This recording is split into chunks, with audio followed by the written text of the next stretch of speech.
Welcome friends. Today we will do MCQ on biostatistics and this is part 2 where we solve question number 20 to 40. So let's begin. Now question number 21 is runs scored by batsmen in 5 one-day matches are 50, 70, 82, 93 and 20. The standard deviation is. So how we will find it? First we have to find out the mean. So the mean of the 5 matches are, so first let's find out the mean. So 50 plus 70 plus 82 plus 93, okay, plus 20 divided by 5. Divided by 5, answer will come as 63. So what is 63? 63 here is mean of 5 innings. Okay. Now to find out the standard deviation, the formula is 1 by n. N means the total number, 1, 2, 3, 4, 5, the total number, okay, into x n. Xn means we have to take 50, then 70, then 82. We have to take one number at a time, minus mean whole square to the power of 0.5. So what we have found, if we exclude this 0.5, if we do not write the 0.5, the value will be of variance. If we make the power half, then it will be standard deviation. So let's solve. So what we have to do here is, like for example 63 came. Now what we have to do is we have to subtract the 63 from each of the numbers given. So 50 minus 63 is equals to, likewise we have to do for all the numbers, like 50 minus 63, 70 minus 63, 82 minus 63, 93 minus 63 and 20 minus 63. Then we have to do the square of all these numbers. Then we have to make the sum of it. So let's start. So here you can see that if we subtract this mean with all the numbers given, then we will get like 13. If we subtract 50 minus 63, then we will get 13. If we'll make a square of it, then we will get 169. So uh, with all the values we'll make the sum of it, we'll do the summation. Then after we found this summation, that means we have found this value, okay. Now to find the final value, 1 by n. So n here is 5, okay. The number of values given is 5, okay. So what we have to do, 1 by n, that means 1 by 5 into 3328, okay, to the power of 0.5. So if we divide this 3328 divided by 5, we get 665.6, okay. And if we make the square root of 665.6, we get the value which is nearer to 25.79. Okay, so did you understand that how we will find the standard deviation from the mean? Sometimes you will be given the mean and you have to find the standard deviation. So you now know the formula of how to find the standard deviation from the given mean. So remember, the formula is 1 by n, where n is the number of observations, into x to the power n, sorry, xn minus mean whole square, okay, minus mean whole square, whole to the power of half. If we will not do half, then the value which we will get is variance, okay. So 665.6 is variance. If we make a square root of it, then this is our answer, which is standard deviation, okay. So 25.79 is our answer. Now the next question, find the median and mode of the messages received on 9 consecutive days. Okay, so first of all, to find the median, we need to arrange the observations in ascending order. So first rule is arrange them in ascending order. So let's arrange. So 4, 5, do it yourself first.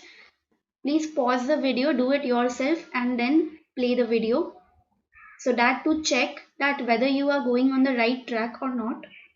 15, 18, 18.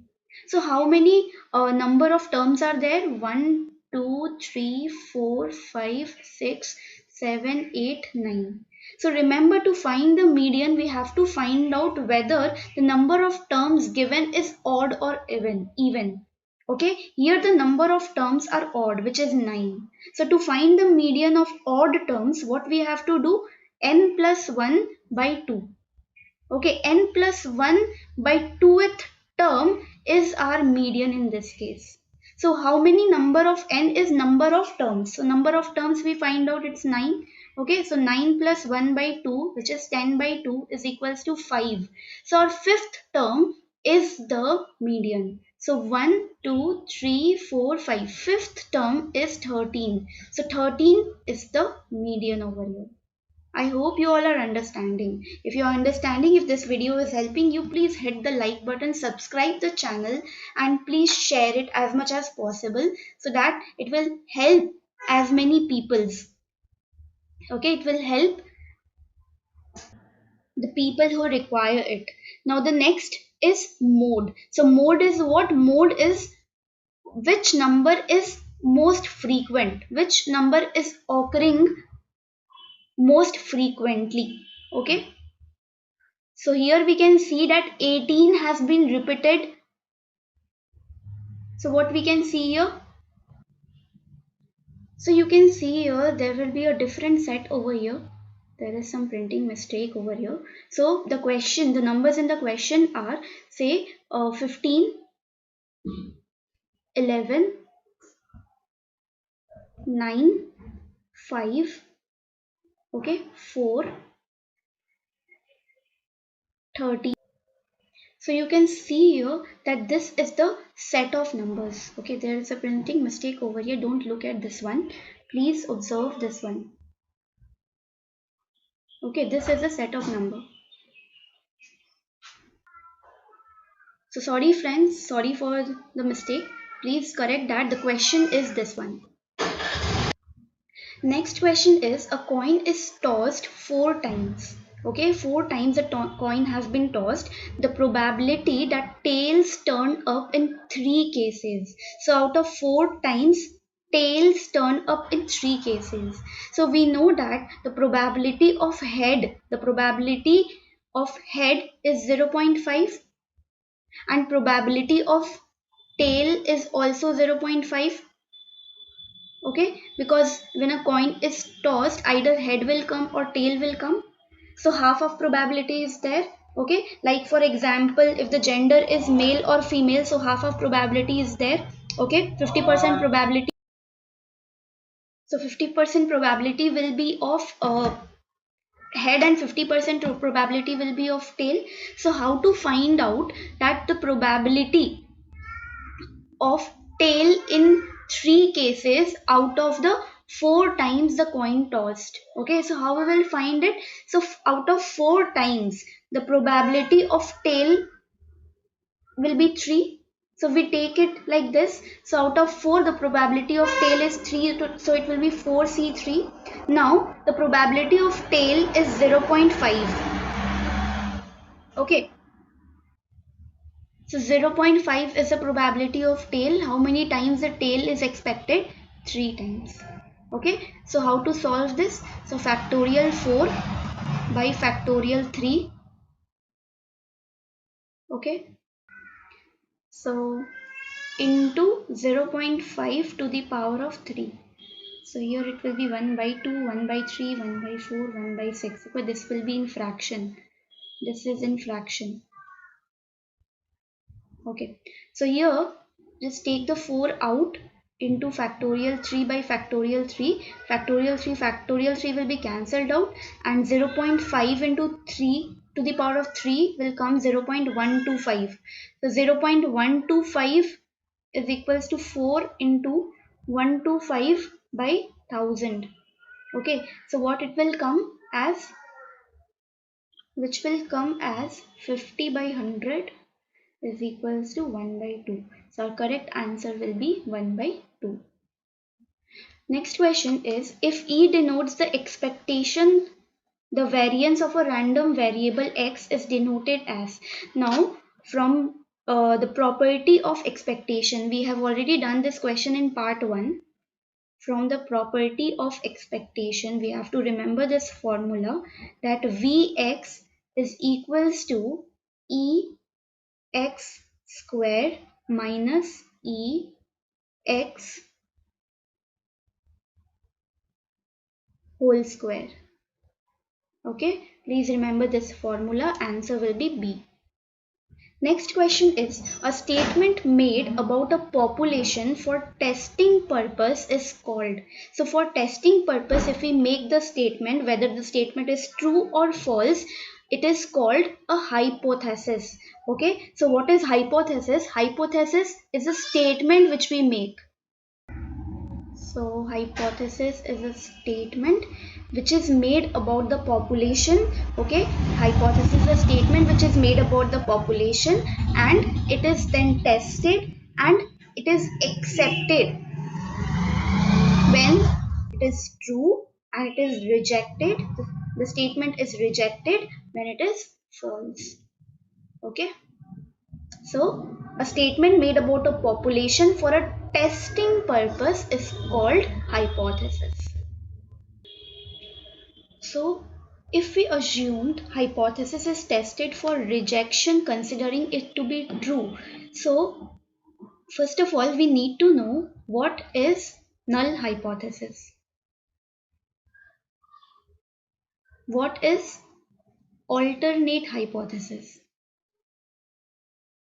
So what is null hypothesis is that, like for example, we are working on two variables, okay, and we are doing an experiment and we are working on two variables, and if we are finding that there is no relationship between two variables, okay, whatever findings have been done is due to chance events. So and when a scientist or when an observer wants to disapprove a variable, then that is called a null hypothesis.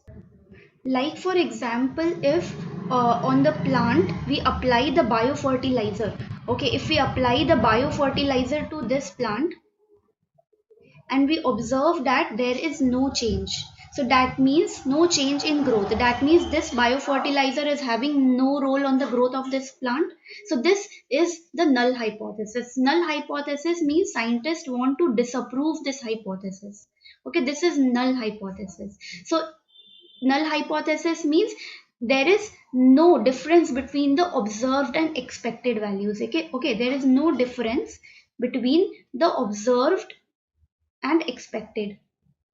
And other one is alternate hypothesis. Alternate hypothesis is that the hypothesis which is accepted. Okay, this is the hypothesis which is accepted. Say for example, if applying the biofertilizer and there is growth, if the biofertilizer is applied and there the growth is observed, then we are accepting this hypothesis. So this hypothesis is alternate hypothesis. I hope it is making sense to all of you. So first let's understand about simple hypothesis. What is simple hypothesis? It is statistical hypothesis. Both comes under statistical hypothesis, which specifies the population completely. So for simple hypothesis, it specifies the population completely. Completely. Okay, but what about composite hypothesis? It does not specify the population completely. Here some parameters are unknown. Okay, does not specify the population completely. Here some parameters remain unknown. Okay. So statistical hypothesis is just an assumption of the population parameter. Okay, it is an assumption of population parameter.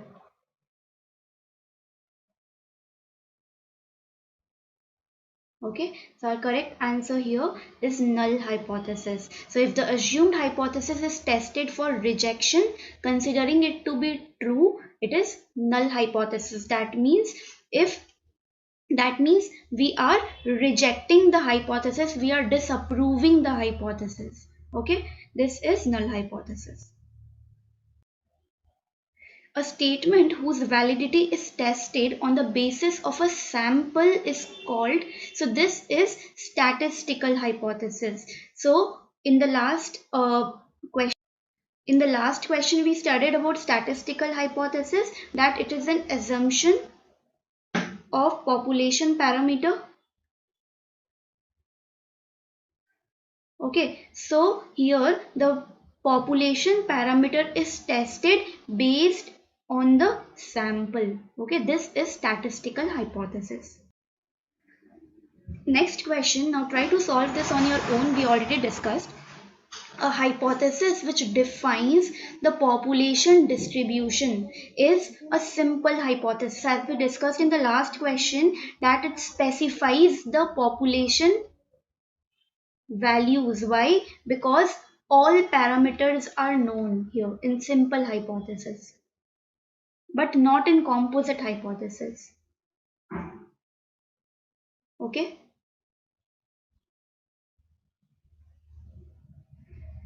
So you can see here the simple hypothesis specifies the population completely, but composite hypothesis does not. If the null hypothesis is false, which of the following is accepted? So we discussed about null hypothesis and alternate hypothesis. Okay, so null hypothesis is for disapproving a variable and alternating hypothesis is accepting, is rejected. Okay, alternative hypothesis is about accepting the variable. Okay, so alternative hypothesis is also known to be as research hypothesis. It is also known to be as research hypothesis. Okay. Question number 30. The rejection probability of null hypothesis when it is true is called as. So when the null hypothesis is true, the rejection probability of it is known as the level of significance. So we can see that this is the significance level. Okay.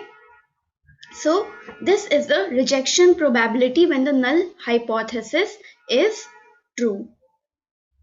So level of significance is defined as the probability of rejection of a true null hypothesis.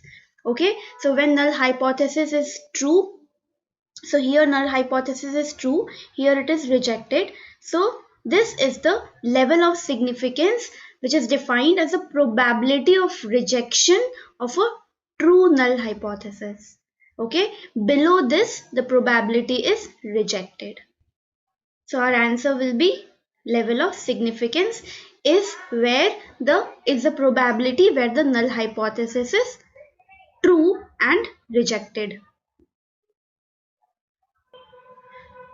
The point where the null hypothesis gets rejected is called as. So we already discussed the point where the null hypothesis is rejected is the level of significance known as critical value. Okay, this is not the significant value, but it is a critical value. Okay. So you can see here, this is a two-tailed test. Two-tailed test. So we can see here that towards the peak region, null hypothesis is not rejected, but towards the extreme directions, null hypothesis is rejected. Okay, and this region is the region where the critical value lies. Okay. So the point where the null hypothesis gets rejected is called the critical value, and here the critical value, it is level of significance. Now this critical value is also called as a dividing point for separation of the region where the hypothesis is accepted and rejected. As you can see in this picture, this critical value, this is the critical value. This is also the critical value, and it is a point at which the hypothesis is either accepted here or rejected here. Okay. So answer will be critical value. Next question is, if the critical region is evenly distributed, then the test is referred to as. So remember, there is two type of tail test we will discuss. One is one-tailed test and another is two-tailed test. So if alpha, which is the critical value, if it's lying towards just one region, if alpha is present only in one region, okay, then it is one-tailed test. So either it can be towards the right side or it can be towards the left side. But when alpha lies towards both extremes, here also and here also, then it is a two-tailed test. Okay. So, if the critical region is evenly distributed and one region contains the area where null hypothesis is accepted, you can see that one region has the area where the null hypothesis is accepted. Here the null hypothesis is accepted. Not rejected means here it will be accepted, and towards the both extreme side. Okay, towards the both extreme side, null hypothesis is rejected. Here it is rejected and here it is rejected. As you can see that the alpha is distributed at 2 points here, alpha by 2 and alpha by 2. Then this is called two-tailed test. So you can see that the critical value is evenly distributed. Here you can see that the critical value, which is alpha by 2 over here, is evenly distributed. So it is a two-tailed test. So your answer will be number A, which is two-tailed test. The type of test is defined by which of the following? So we studied just now one-tailed and two-tailed test. One-tailed and two-tailed test. Okay, by which hypothesis are these two tests defined? So these two tests are defined by alternative hypothesis. And do you remember, guys, what is the name of alternative hypothesis we discussed earlier? The alternate name is research hypothesis. So you can see that the questions are repeated. Okay, so answer will be alternate hypothesis. Next question is, which one of the following is defined as a rule or formula to test a null hypothesis? Okay, so to test a null hypothesis, dash or this is the rule or formula. Okay, so test statistic is the rule or a formula to test a null hypothesis. Okay, this test statistic, it is a random variable. It is a random variable that is calculated from sample data. This test statistic, it is a random variable which is calculated from sample data and used in hypothesis test.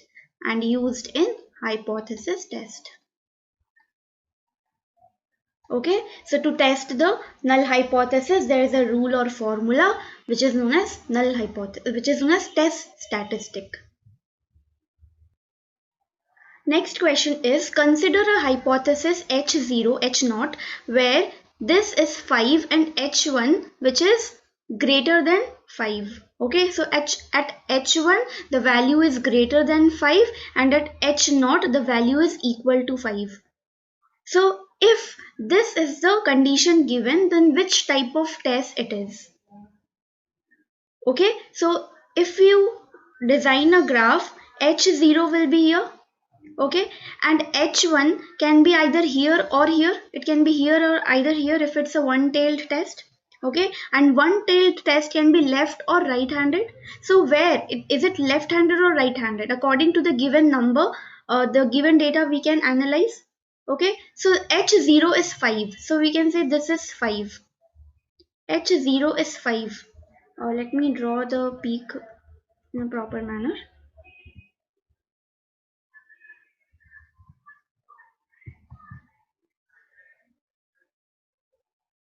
Okay, so here it's saying that h1 is greater than 5, lie towards this side. So greater than 5 means h1 will lie towards this side. So we can see that this is a right-tailed test. Okay, so h1 is lying towards the right side. It's a right-tailed test.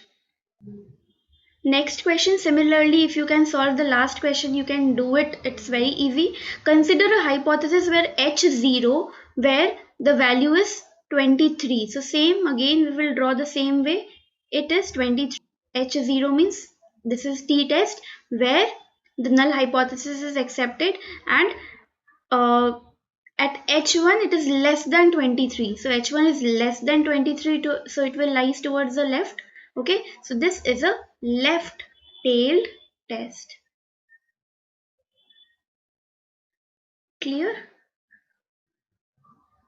Next question, we have already discussed in detail now about type 1 error, type 2 error, okay, null hypothesis, alternate hypothesis. Now this is the question we are going to revise again.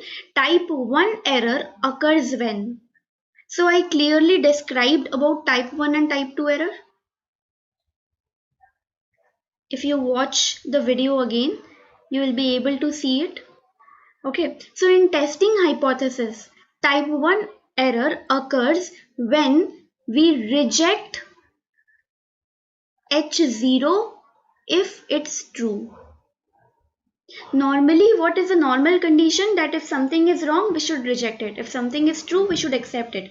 But if we are rejecting something which is true, okay, if we are rejecting something which is true, then it is a kind of error. Okay, and something if it's true and we are not accepting it, then also it's a kind of error. So what is type 1 error? Type 1 error is where we reject it even when it is true. Okay, and what is type 2 error? Type 2 error occurs when we accept H0 if it is false.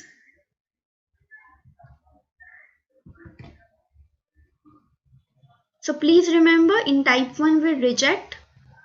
What we reject? Something which is true. In type 2 we accept.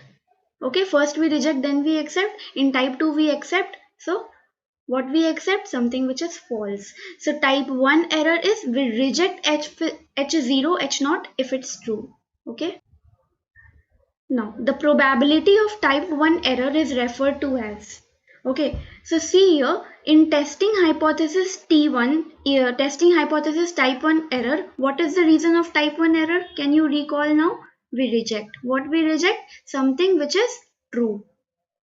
Okay, the probability of H0 is alpha. The probability of H0 is alpha. Okay, probability. The probability of H0 is alpha, then the error will be 1 minus alpha. Okay, so 1 minus alpha will be a correct answer. Next question, alternative hypothesis is also called to be as. So if you cannot solve till now, friends, then I'm very sure that you are not watching the video attentively. So please watch it. I'm very sure that you are able to answer this on your own. Alternative hypothesis is also called research hypothesis. Now this is the last question of this video. A numerical value is used as a summary measure for a sample, such as sample mean. Okay, is known as. So again read, a numerical value is used as a summary measure for a sample, such as sample mean is known as. Okay, so this is simply known as sample statistic. Okay, which is a numerical value and it is used as a summary measure for a sample. It is a measure for a sample such as sample mean. So we can say that sample mean is a kind of sample statistic. Okay, so this is the end of this video. If you like it, please hit the like button, subscribe the channel and share it with your friends. And if you have any question, then you can freely ask me. I hope this will help you. Thank you.